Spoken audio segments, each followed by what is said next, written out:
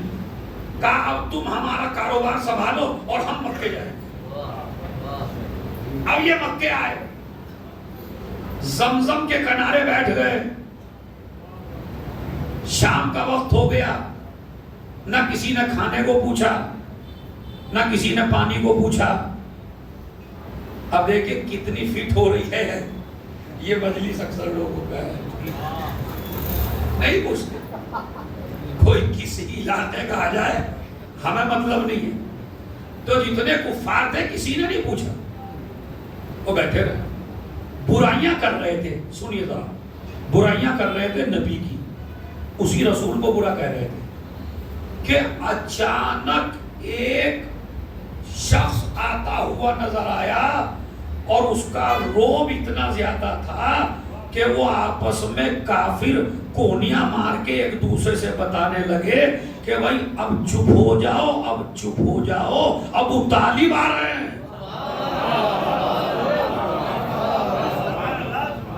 چپ ہو جائیے، چپ ہو جائیے، ابو طالب آ رہے ہیں. ان کے سامنے یہ رسول کی برائی بالکل نہیں سنیں گے. انہوں نے ماحول کو دیکھا، سارے سردار تھے نا، سارے کھڑے ہو گئے تعظیم کے لیے. سب سے پہلے میرے پاس آئے. تم کون ہو؟ کہا میں ایک مہمان ہوں، کسی غرض سے آیا ہوں. کہا ٹھیک ہے، شام ہو گئی، چلو ہمارے گھر چلو. ہمارے گھر چلو. گھر لے گئے، کھانا کھلایا، اپنے گھر سلایا، خوب عزت کی. صبح کو اب کہاں جانا چاہتے؟ جانا چاہتے. پھر بیٹھ گئے مکے کے صحن، کعبے کے صحن میں. دوسرا دن پھر ہوا، پھر وہی لوگ شام کے وقت برائیاں کرنے آئے، پھر وہی اسی کو آتے ہوئے دیکھا. دوسرے دن پھر ابو طالب آئے، پھر مجھے لے گئے. تیسرے دن پھر ابو طالب آئے، پھر مجھے لے گئے. مجمع کی عادت دیکھ رہا ہوں، یہ برائیاں کر رہے ہیں، اس کو آتے ہی دیکھ کے خاموش ہو جاتے ہیں. اس کا مطلب ہے سب سے زیادہ مجمع کو رسول کی برائیوں سے جس نے روکا وہ بھی علی کا باپ ہے. دیکھیں، ایک ہوتی ہے برائی، ایک ہوتی ہے نبی کی بدعت. ایک ہے نبی کی برائی، ایک ہے نبی کی بدعت. میں لفظ کو خدا کی قسم بڑا عجیب سی فضیلت بتا رہا ہوں. آپ کسی آدمی کی تعریف تو کرتے ہیں مگر کبھی کبھی اس کی برائی سے مجمع کو نہیں روک پاتے ہیں. ابو طالب کے یہ دو فیضان ہیں، ادھر سرکار کی برائی سے بھی روک رہے ہیں اور ادھر گود میں بٹھا کے نعت بھی کہہ رہے ہیں. اب جو آج مسلمان نبی کی برائی نہیں کرتا اور مسجدوں میں نعت پڑھتا ہے تو یہ ایٹومیٹکلی ثواب جا رہا ہے روح ابو طالب کو.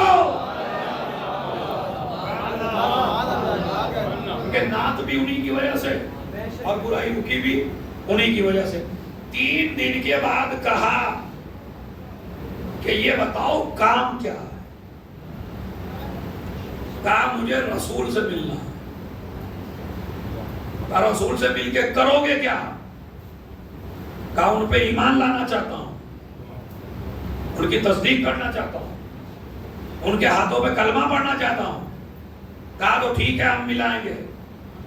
چوتھے دن ابو طالب نے مجھے پکڑا اور ایک گھر میں پہنچایا. اس گھر سے ایک شخصیت نکلی، ان کے ہاتھوں میں میرا ہاتھ دیا. کہا انہیں نبی تک پہنچا. اس نے بھی پکڑا اور دوسری گلی میں لے کے چلے گئے. گلیوں میں گھما کے پھر ایک دروازے پہ چھوڑ دیا. انہوں نے ایک تیسرے آدمی کو دیا کہ نبی تک پہنچاؤ. تیسرے آدمی نے لیا، پھر گلیوں میں لے گئے. گلی میں لے جا کے پھر ایک دروازے پہ ایک جوان نکلا، اس جوان کے ہاتھ میں دیا. جیسے ہی اس جوان کے ہاتھ میں دیا اس نے کہا آؤ، میں یہ نہیں پوچھوں گا کیوں آئے ہو، میں جانتا ہوں کیوں آئے ہو. کہا کہاں سے آیا ہوں؟ کہا بھیڑے چلا رہے تھے، بھیڑیے کو مار رہے تھے، بھیڑیے نے ایک کلمہ کہا، بعد میں اپنے وطن پہنچے، اپنے بھائی کو بھیجا، 3 دن یہاں سے ہو۔ اس نے کہا اس نے تو ایسے حالات بیان کر دیے جیسے یہ میرے ساتھ ہو۔ کہا یہ تو بتاؤ تم کون ہو؟ کہا میں ابو طالب کا بیٹا علی ہوں۔ صلوات پڑھیں محمد۔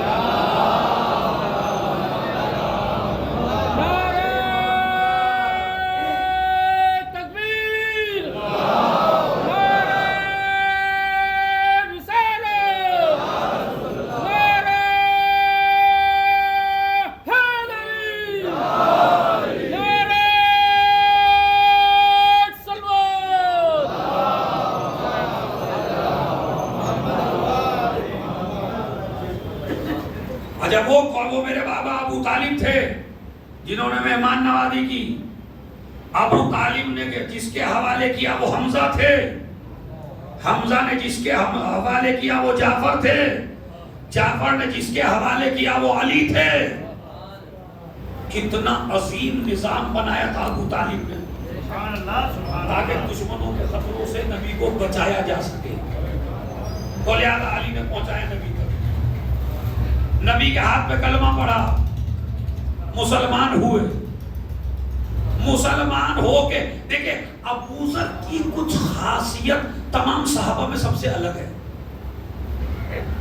یہ وہ صحابی ہے جس نے کبھی تقیہ نہیں کیا، کبھی کسی کے ڈرے نہیں، کبھی کسی کے سامنے جھکے نہیں۔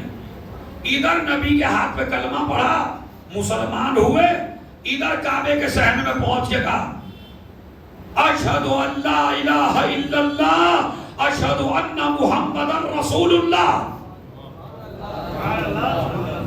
آؤ لا الہ الا اللہ کی طرف، آؤ رسول کی طرف۔ سارے کافروں نے مل کے خوب مارا۔ ابو طالب اولاد ابو طالب اٹھا کے لائے، صحیح ہوئے، پھر دوسرے دن پہنچ گئے، پھر تیسرے دن پہنچ گئے، بہت مارا، لہو لہان ہو گئے۔ مصلحتاً ابھی ابو طالب علی بھی جنگ کر سکتے، رسول کا حکم ہے نہیں۔ بلایا ابو ذر کو، ابو ذر کو بلا کے کہا ابو ذر تمہارے چچا کا انتقال ہو گیا ہے، ان کے کوئی اولاد نہیں ہے، انہوں نے کافی میراث چھوڑی ہے، اب تمہاری ڈیوٹی اسلام پھیلانے کی مکے میں نہیں ہے، پہلے اپنی بستی والوں کو مسلمان کرو۔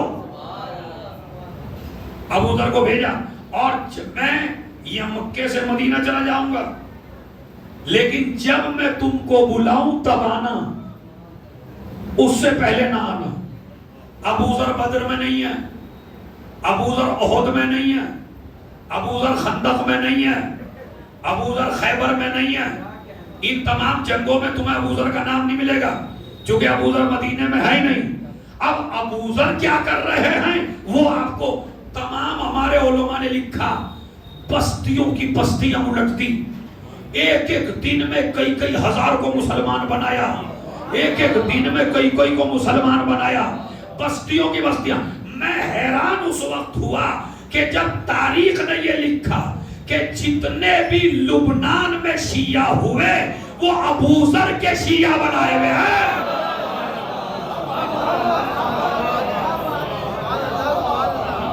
یہ جتنے بھی شام میں، لبنان میں جتنے بھی شیعت بڑھی وہ ابو ذر کی پھیلائی ہوئی شیعت ہے جو ابو ذر نے پھیلائی۔ جب میں نے ابو ذر کی طاقت کو دیکھا تو حزب اللہ کی طاقت خود بخود سمجھ میں آ گئی۔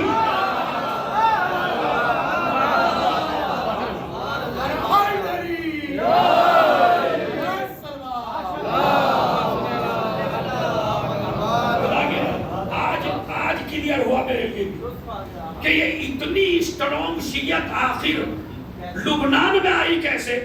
نہ جھکتے، نہ ڈرتے، نہ بھاگتے، نہ بکتے، آخر یہ اس لیے کہ جو پوری سے آلہ ہے، جس نے دین پھیلا ہے، اس نے کبھی تقیہ بھی نہیں کیا، کبھی ڈرے ہی نہیں کسی سے۔ تو یہ سارے کیے ہوئے ہیں ابو ذر کے مسلمان، ابو ذر نے یہ کام کیا. خیبر کے بعد نبی نے بلوایا، ابو ذر مدینے میں آیا. مدینے میں آیا، عجیب شان. یا رسول اللہ اتنے مسلمان وہاں، اتنے وہاں، اتنے وہاں، اتنے وہاں، بستیوں کی بستیاں میں نے مسلمان کر دی. اب ابو ذر کو تو سنبھال کے رکھنا ہے نا، اس لیے کہ اس صحابی کی زندگی میں تقیہ نہیں ہے. یہ کبھی کسی سے ڈرے گا نہیں، علل اعلان بات کہتے تھے، کسی کے سامنے جھکتے نہیں تھے، اور اتنا پیار کرتے تھے نبی سے کہ ایک جنگ میں، نبی کے جنگ تبوک میں نبی چلے گئے. جب نبی چلے گئے ان کی سواری کچھ کمزور تھی، نبی کا لشکر آگے نکل گیا، اس سواری نے دم توڑ دیا، اکیلے رہ گئے جنگل میں، لشکر خوب دور چلا گیا. جب پیاس لگی ایک چشمہ دیکھا، ٹھنڈا پانی پیا، ایک گھونٹ لی، لے کے پانی کو رکھ لیا، سیو کر لیا. میں نہیں پیوں گا. کیوں نہیں پیے گا پیاسا صحابی؟ کہا نہیں، اسی جنگل سے میرے رسول گزرے ہیں، کیا پتا انہیں پانی ملا ہے یا نہیں ملا ہے. پانی کا مشکیزہ اپنے کندھے پہ رکھنے کے بعد پیدل چلنے لگے. اتنے چلے آخر میں لشکر کو انہوں نے پڑاؤ ڈال رکھا تھا، پکڑ لیا. یا رسول اللہ پانی پیجئے. نبی نے فرمایا آپ تو پی لیجئے. آپ نے پیا؟ کہا نہیں، میں آپ کے بغیر کیسے پی سکتا ہوں. کمال کی بات ہے، جو نبی سے اتنا پیار کرتا ہو اس کا کہیں تذکرہ نہیں. جو نبی کی دولت کھا گئے،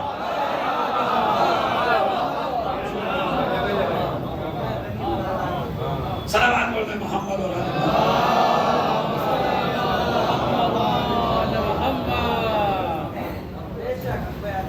مگر ان کا تذکرہ آپ کو کہیں ملنے والا نہیں ہے.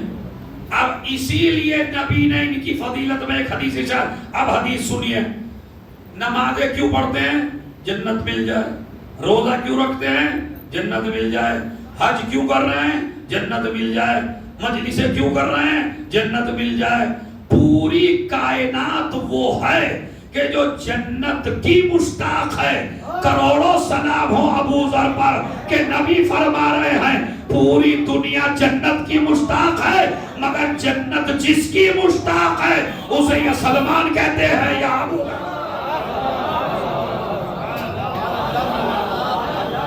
صلوات پڑھ گئے.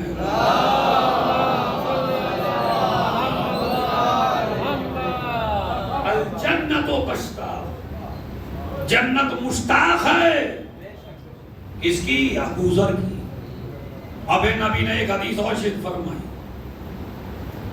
اکیلے ہی مبعوث ہوں گے، اکیلے ہی جنت جائیں گے، اکیلے ہی مار دیے جائیں گے.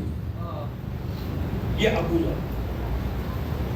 ابو ذر کے جس کے اتنے فضائل تھے، اتنے فضائل تھے، اتنی شان میں نے اس ابو ذر کی بیان کی. مجھے آپ ذرا سوچ کے بتائیے اس کا مقام کیا ہونا چاہیے تھا، اس کا احترام کتنا ہونا چاہیے تھا. مگر دو چہیتوں سے ٹکرا گئے. سمجھ رہا بھائی؟ مثلا رسول بی بی فاطمہ نے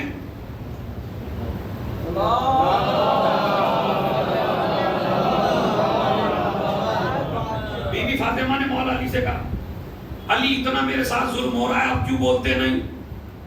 کہا شہزادی یہ بتاؤ کیا اذان میں چاہتی ہو آپ کے بابا کا نام رہے یا نہیں چاہتی ہو؟ کہا چاہتی ہوں میرے باپ کا نام رہے. کہا پھر مجھے خاموش رہنا پڑے گا، ورنہ اذان میں تمہارے باپ کا نام نہیں رہے گا. تو علی تو خاموش ہے مصلحت اسلام کی وجہ سے، تو کوئی ایسا تو ہو جو کبھی خاموش نہ ہو. جیسے ہی مروان کو فدق سونپا عثمان نے، تو سب سے پہلے جس نے دربار میں جا کے ذلیل کیا اس کا نام ابو ذر ہے. بھائی نے تو نبی نے ملعون کہا ہے، آپ ملعون کو مدینے میں لے آئے اور آپ کو ملعون کو آپ نے دولت دے دی اور اتنا بڑا فدق اس کے حوالے کر دیا جسے نبی نے ملعون کہا. اب خلاف ہو گئے. جیسے ہی خلافت میں بیٹھے تمہارا حق نہیں ہے، یہ علی کا حق ہے.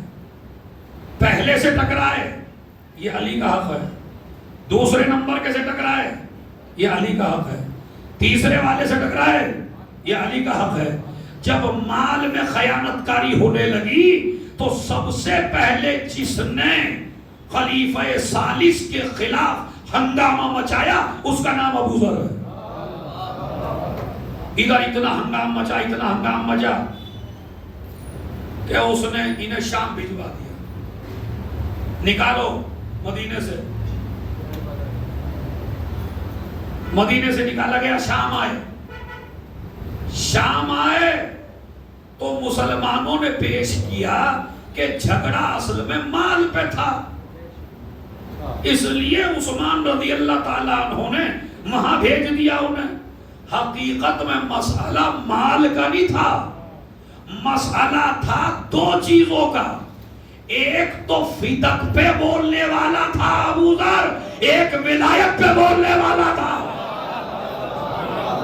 اور اسی لیے منبر پہ آنے والے کو اگر کوئی آ رہا ہے منبر پہ تو اسے فضائل کے ذریعے مولائی کا خطاب نہ دو. پہلے یہ دیکھو دو چیزوں کے بارے میں نظریہ کیسا ہے، فدق کے بارے میں کیسا ہے، ولایت کے بارے میں کیسا ہے. صلوات پڑھتے محمد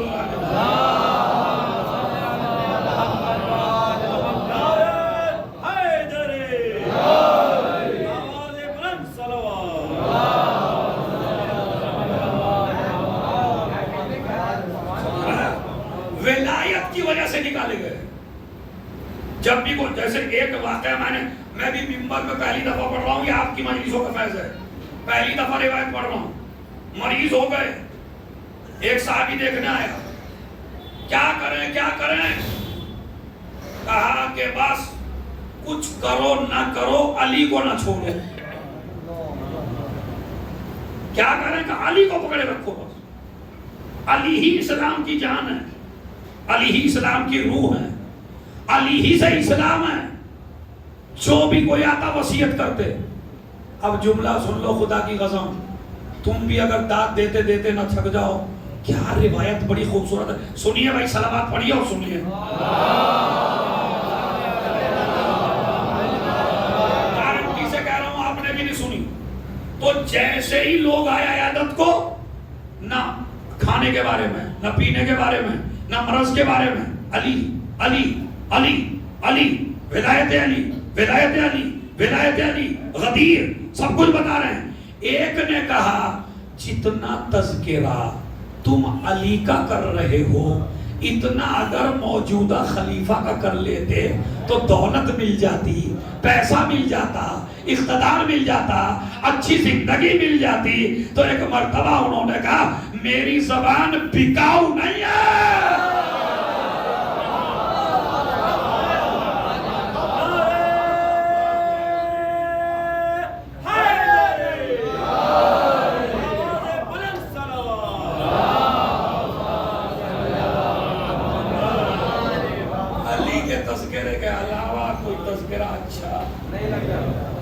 نکالو ابو ذر کو،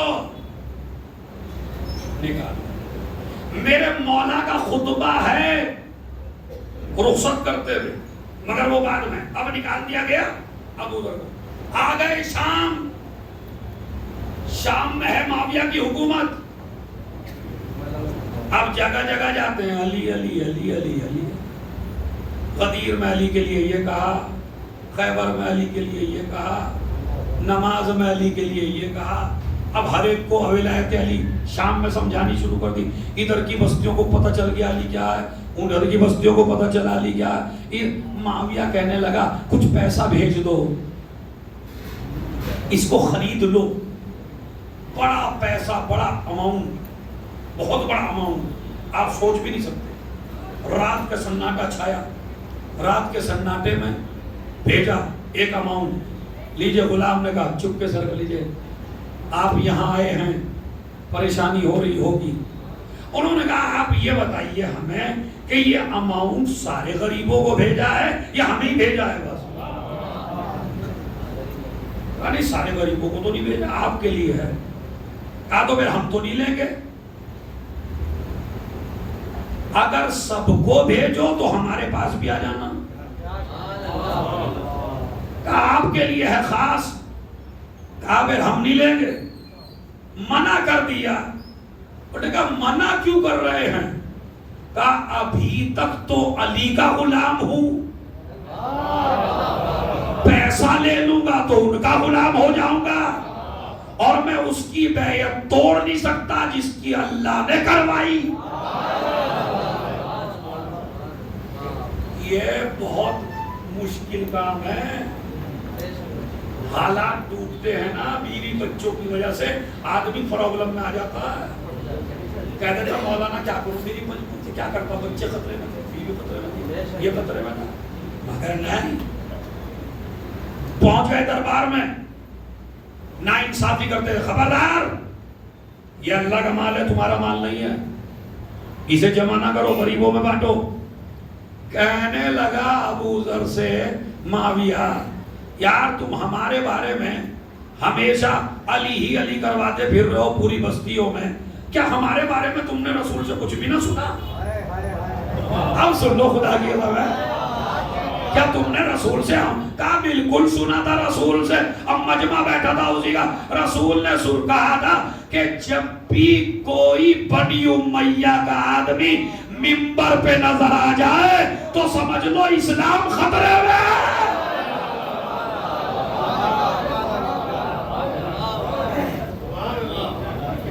انہوں نے خط لکھا عثمان کو، اب بالکل ٹھیٹ اردو میں کہوں میں، بھائی یہ ہم سے جھیلا نہیں جا رہا، یہ کائے کے لیے بھیج دیا، میں نے تو لعنت پڑھوا کے علی پہ مجمع کو دور کیا تھا علی سے، اور اس نے تو فضائل پڑھ کے سب کو مولائی بناتا جا رہا ہے، بلاؤ اسے۔ اور نے کہا اسے خطرناک سے اونٹ پہ سوار کر کے بھیجو، ادھر خطرناک اونٹ پہ سوار کر کے ان کو بھیجا جا رہا۔ اچھا کیوں نہیں یہ بھی میں آپ کو بتاؤں کہ آخر اتنے شدید کیوں ہیں ولایت میں ابو ذر غفاری؟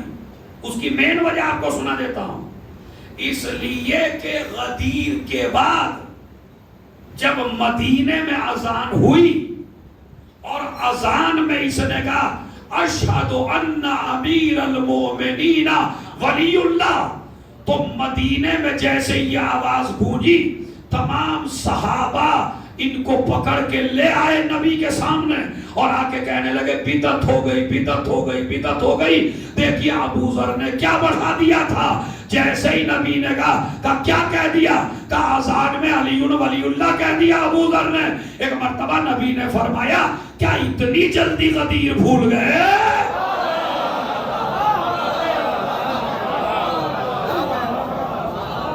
کیا اتنی جلدی غدیر بھول گئے؟ اور بعد کا جملہ سنیے، اما سمعتم فی ابی ذر قولی، کیا تم نے ابو ذر کے بارے میں میری یہ حدیث نہیں پڑھی؟ مجمع نے کیا کہا، ما ذلت الخضراء ولا قلت الغبراء علی ذی لہجۃ اصدق من ابی ذر، زمین نے بوجھ نہیں اٹھایا، آسمان نے سایہ نہیں کیا اس انسان پر جو ابو ذر سے سچا ہو۔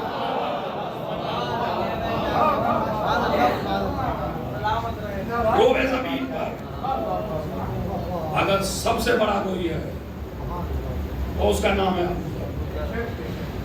غدیر پہنچائی اور ولایت علی کا اعلان کیا، اور ولایت علی ہی کی وجہ سے کبھی شام سے نکالے جا رہے، کبھی مدینے سے نکالے جا رہے، پھر مدینے آ گئے۔ اب اتنی تکلیفیں اٹھانے کے بعد تو چپ ہو جائے۔ اچھا یہ بھی میں آپ کو بتا دوں خدا کی قسم، مجھے ذرا سوچ کے بتائیے گا کبھی آپ، اگر مولا علی نہیں کہہ سکتے تھے یار چپ ہو جاؤ، جہاں دوسروں سے تھا خود چپ تھے، ایک روایت نہیں بتاتی کہ علی نے روکا ہو۔ اس کا مطلب ہے ہر زمانے میں دو طرح کے لوگوں کی ضرورت ہے۔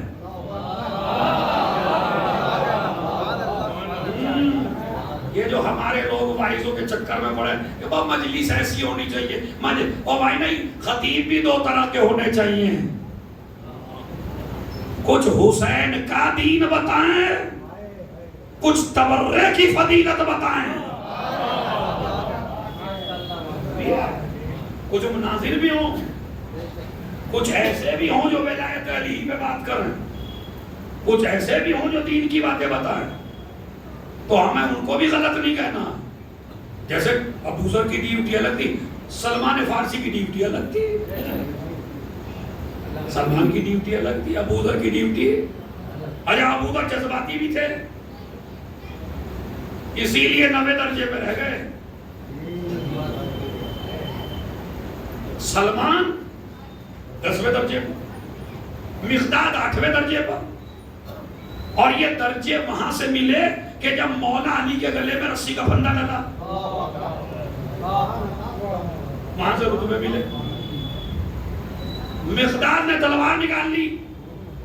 دیکھیں یہ ہے جذبات. ایمانداری سے بتائیں ہمیں سب سے اچھا کون لگ رہا؟ ابو ذر سلمان چپ، تلوار نکال دی، اور تلوار نکال کے تو میرے مولا کو. ابو ذر نے ہاتھ رکھ دیا، ٹھنڈے ہو جاؤ میاں، علی کو تمہاری تلوار کی ضرورت نہیں ہے. سمجھ رہا؟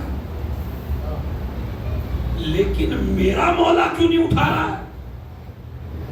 اگر میرا مولا تلوار اٹھا لے تو ان کی کیا مزہ؟ ابھی انہوں نے یہ کہا تھا کہ سلمان نے گدا پکڑ لیا، چپ ہو جاؤ، علی وہی کر رہے ہیں جو حق ہے.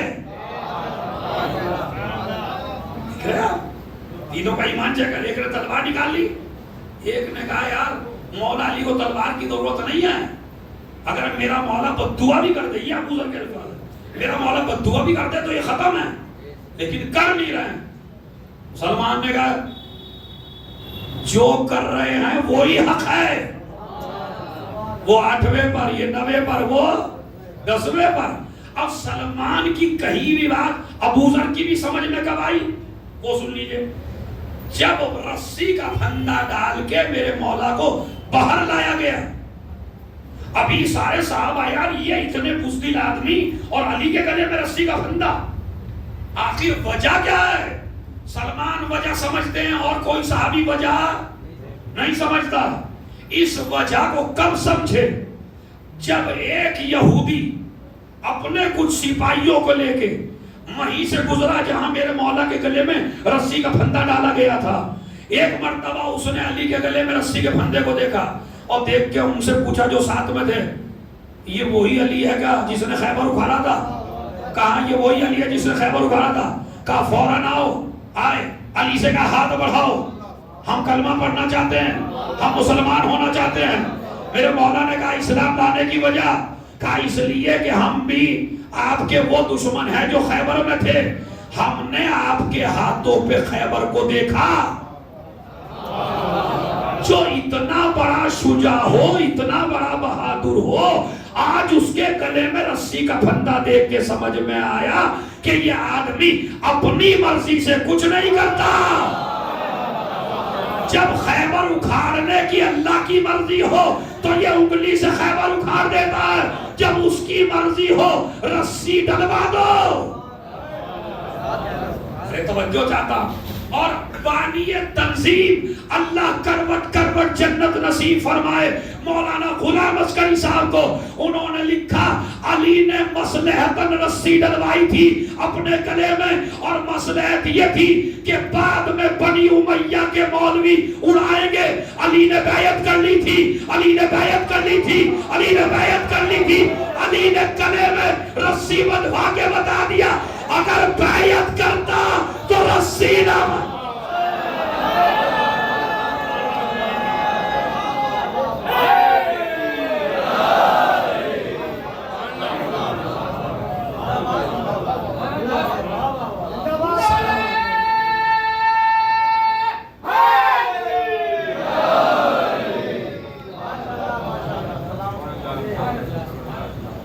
تاریخ میں آئے گا نا بھائی. تاریخ میں لکھا جائے گا علی کے گلے میں رسی کا پھندا ڈالا. کیونکہ لوگ کیوں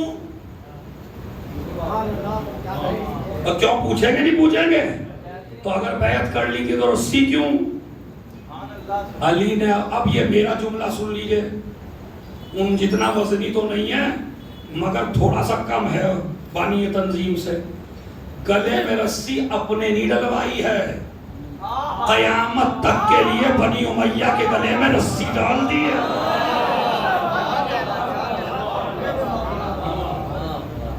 رسی ڈال دی ہے. تو ابو ذر سے سچا کوئی نہیں ہے روح زمین پر. اب دیکھیں ہر جگہ ہوتے ہیں صادق آل محمد امام جعفر صادق علیہ السلام کے سامنے ایک شخص آیا اور آنے کے بعد کہنے لگا یہ تمہارے دادا نے حدیث فرمائی ہے نبی نے کہ ابو ذر سے سچا روح زمین پہ کوئی نہیں ہے. کہا بالکل فرمائی ہے. کہنے لگا اینا علی، علی کیا ہیں؟ تو میرے امام نے فرمایا جب امت کی بات ہو تو اہل بیت کو قیاس نہ کیا کرو. یہ امت میں نبی کہہ رہے ہیں کہ میری امت میں میرے صحابہ میں سب سے سچا ابو ذر. آ گئے مدینہ ہے، کھانا پانی سب کچھ بند. چھوڑو علی کو، نہیں چھوڑیں گے. نکل جاؤ. پھر بیٹا، بیٹی، بیوی. پابندی لگائی گئی خلیفہ ثالث کی طرف سے کہ کوئی آدمی الوداع کہنے نہ جائے ابو ذر کو، کوئی آدمی چھوڑنے نہ جائے. مگر روایت میں ہے کہ کوئی نہیں آیا. مولا علی آئے، امام حسن آئے، امام حسین آئے. خطبہ ہے نہج البلاغہ میں. ایک خطبے کی جھلک سنا دوں تمہیں تو خدا کی قسم سنیے. اب جتنی داد دینی مولا علی کو دیجئے. یا ابا ذر انکا غضبت للہ فرجو من غضبت لہ. اے ابو ذر تیرا غصہ صرف اللہ کے لیے تھا، اب اسی سے امیدوار جس کے لیے غصے ہوا تھا. اور بعد کا جملہ تو قیامت ہے. اے ابو ذر وہ اپنی دنیا کے چکر میں تجھ سے ڈر گئے. تیرا دین اتنا ہیوی تھا کہ ان کی دنیا پہ غالب آ گیا. جاؤ ابو ذر الوداع، ہم نے تمہیں خدا کو سونپا. اور یہ تو ہونا ہی ہے. ابو ذر نبی نے. اور کہاں بھیجیں گے؟ کہا ربضہ. ربضہ ایک جنگل، بھیانک جنگل، کچھ بھی نہیں، نہ پانی نہ کھانا، کچھ نکال کے بھیج دیے. بھوکا پیاسا یہ قافلہ 4 آدمیوں کو چلا. جنگل میں پہنچے، رک گئے. ربضہ پہنچ گئے. کہنے لگا یہی میری منزل ہے کیونکہ میرے نبی نے فرمایا تھا. کیسی جگہ ربضہ میں تمہیں موت آئی. جوان بیٹے کا انتقال ہو گیا. جوان بیٹے کو بوڑھے صحابی نے خود دفنایا. خود دفنایا ابو ذر نے اپنے جوان بیٹے اور کہا بیٹے گھبرانے کی ضرورت نہیں ہے، ہم بھی تمہارے پاس آنے والے ہیں. جوان بیٹے کا جنازہ اٹھانا آسان بات نہیں ہے. میرے مولا نے حور سے یہی کہا تھا، حور تو شجاع ضرور ہے لیکن جوان کا لاشا نہیں اٹھا سکتا. مگر ابو ذر نے جوان کا لاشا. بیوی کا انتقال ہو گیا. بیوی بھی عالم غربت میں چھوڑ کے چلی گئی. اب ایک بچی ہے اور آپ خدا ہے. ایک بچی ہے اور ابو ذر. کچھ دیر کے بعد باپ کی سانس پھولنے لگی. بچی باپ کے قریب آئی. بابا اس عالم غربت میں میرا کیا ہوگا؟ بابا اس عالم غربت میں مجھے کس پہ چھوڑ کے جا رہے ہیں؟ بیٹی میں نے تجھے خدا کے سپرد کیا، بیٹی میرا وقت آ گیا۔ کہا بابا میں کروں گی کیا اکیلے؟ کہا بیٹی جب میرا دم نکل جائے تو فلاں راستے پہ جا کے کھڑے ہو جانا، وہاں سے قافلہ گزرے گا، وہاں کہہ دینا میں ابو ذر کی بیٹی ہوں۔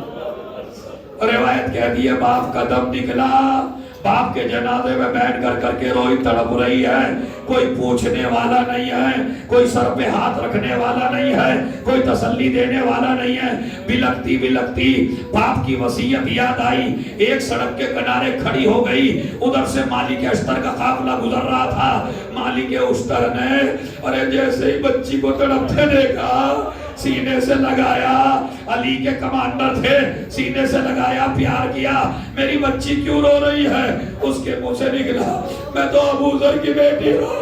کہا ابو ذر جو نبی کا صحابی، کہا وہی ابو ذر نبی کا صحابی، کہا ہے، کہا وہ جنازہ پڑا ہوا ہے۔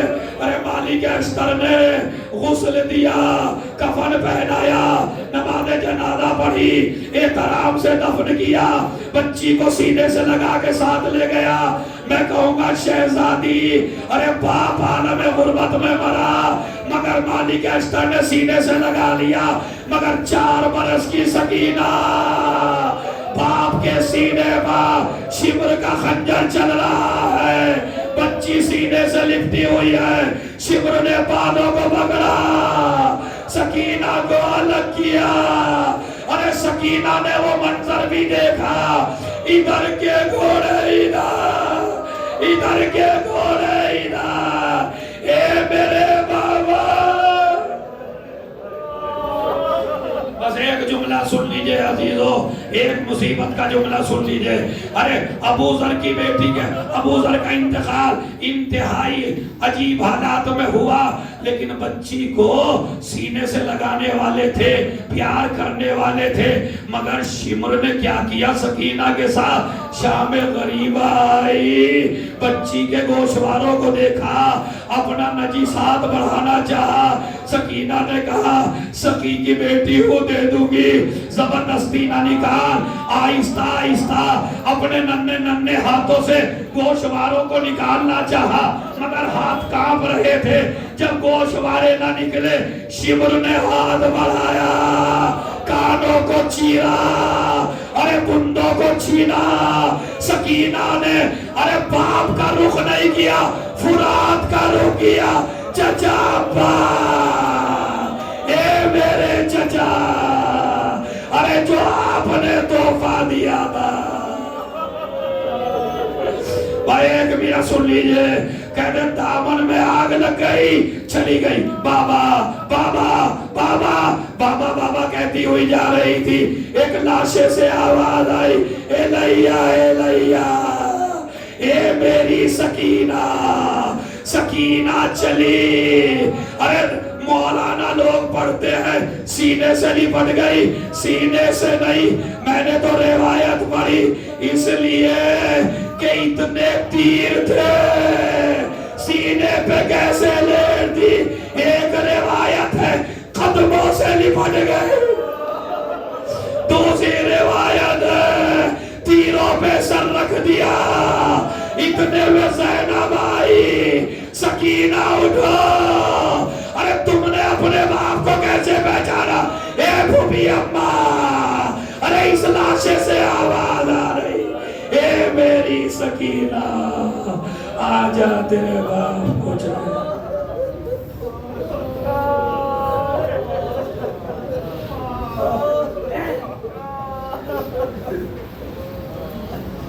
سَيَعْلَمُ الَّذِينَ ظَلَمُوا أَيَّ مُنْقَلَبٍ يَنْقَلِبُونَ اللهم اغفر للمؤمنين والمؤمنات والمسلمين والمسلمات الأحياء منهم والأموات تابع بيننا وبينهم بالخيرات إنك مجيب الدعوات إنك على كل شيء قدير۔ اس سلسلے کی آخری مجلس انشاءاللہ کل دوپہر میں اسی امام باڑے میں نماز جمعہ کے بعد منعقد ہوگی، جس مجلس کو خطاب فرمائیں گے حجت الاسلام والمسلمین مولانا عابد عباس صاحب، ماتم حسین۔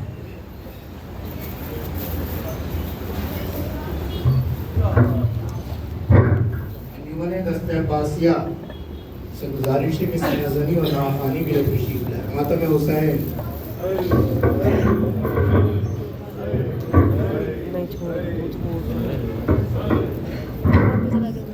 آؤ ہم شبیر کا ماتم کریں, ہم شبیر کا ماتم کریں, آؤ ہم شبیر کا ماتم کریں, آؤ ہم شبیر کا ماتم کریں, آؤ ہم شبیر کا ماتم کریں, آؤ ہم شبیر کا ماتم کریں, سینہ زنے دستہ عباسیہ, آؤ ہم شبیر کا ماتم کریں, سینہ زنے دستہ عباسیہ, آؤ ہم شبیر کا ماتم کریں, ایک شہید پیر کا ماتم کریں, آؤ ہم شبیر کا ماتم کریں, فاطمہ کے شیر کا ماتم کریں, آؤ ہم شبیر کا ماتم کریں, سینہ زنے دستہ عباسیہ, آؤ ہم شبیر کا ماتم کریں, جعفر و اصحاب و انصار حسین, جعفر و اصحاب و انصار حسین, جعفر و اصحاب و انصار حسین, جعفر و اصحاب و انصار حسین, ہر جوانوں پیر کا ماتم کریں, آؤ ہم شبیر کا ماتم کریں, سینہ زنے دستہ عباسیہ, آؤ ہم شبیر کا ماتم کریں. یہ سکینہ کرن میں تھا نوحہ, ابھی جاؤ کہاں ہو اے بابا, یہ سکینہ کرن میں تھا نوحہ, ابھی جاؤ کہاں ہو اے بابا, کرن میں تھا نوحہ, ابھی جاؤ کہاں ہو اے بابا, کر رہے ہیں لعین ظلم و جفا, ابھی جاؤ کہاں ہو اے بابا, یہ سکینہ کرن میں تھا نوحہ, ابھی جاؤ کہاں ہو اے بابا, یہ سکینہ کرن میں تھا نوحہ, ابھی جاؤ کہاں ہو اے بابا, اشک آنکھوں سے میں بہاتی ہوں, اچھے بابا تمہیں بلاتی ہوں, عشق آنکھوں سے میں بہاتی ہوں, کب سے بابا تمہیں بلاتی ہوں, اپنی رونا کے غم سناتی ہوں, دیکھو دامن جلا دیا میرا, یہ سکینہ کرن میں تھا نوحہ,